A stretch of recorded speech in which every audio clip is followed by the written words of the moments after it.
যখনই জানলাম যে শনিবার দিন জামাই ষষ্ঠী, বাবার বাড়ি যেতে পারছি না, তাই আগের দিন রাত্রেই প্ল্যান করে নিয়েছিলাম যে দিনটাকে আমি ঠিক স্পেশালভাবেই মানাবো, মানে একটু স্পেশাল খাওয়া দাওয়া। সেই জন্যই শনিবার দিন সকালে ব্রেকফাস্টে বানিয়ে নিয়েছিলাম আমাদের বাঙালিদের খুবই প্রিয় ডালপুরি। তোমরা জানো তো এই ডালপুরি কিন্তু আমাদের শুধু বাঙালিদের খাবার নয়, এটা ইউপিরও খুব প্রসিদ্ধ একটা খাবার। জানি তোমরা সকলেই জানো কিভাবে ডালপুরি বানাতে হয়। আমি যেভাবে বানাই সেটাই তোমাদের সাথে আজকে শেয়ার করছি।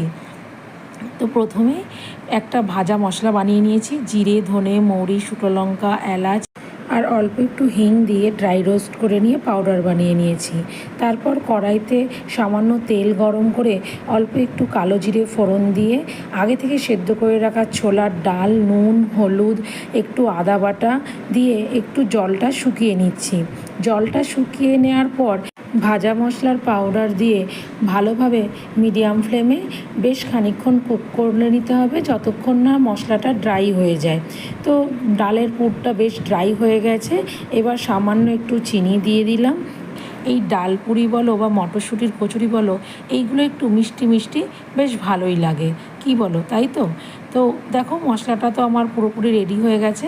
এবার প্লেটে রেখে একটু ঠান্ডা করে নিচ্ছি, খুব একটা বেশি ঠান্ডা করব না, কারণ তারপরে আমি একটা বড় ছাঁকনিতে ডালটাকে নিয়ে এইভাবে প্রেস করে করে চেলে নিই।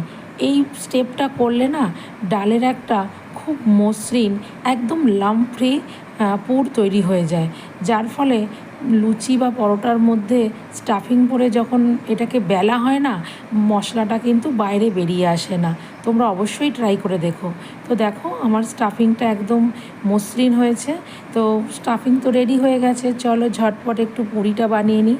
আমি আগে থেকে আটাতে নুন, তেল, জোয়ান, চিনি দিয়ে ভালো করে ময়াম দিয়ে সফট ডো বানিয়ে নিয়েছিলাম। হ্যাঁ, আমি এখানে আটার ডো ব্যবহার করছি, তোমরা চাইলে ময়দা দিয়ে করতে পারো। আমি ময়দাটা একটু অ্যাভয়েড করে চলি। আর আমাদের এইখানে মানে জামশেদপুরে পুরি হোক পরোটা হোক সবাই দেখেছি আটা দিয়েই বানায়, তাই আমিও আটা দিয়েই বানাই, বেশ ভালোই লাগে। তো তোমরা দেখতেই পেলে লেচি করে আমি পুর ভরে নিয়েছি। এবার একটা টিপস তোমাদের সাথে শেয়ার করি, যখনই কোনো স্টাফিং পরোটা বা লুচি বানাবে এইভাবে হাতে করে আগে শুকনো আটার সাহায্যে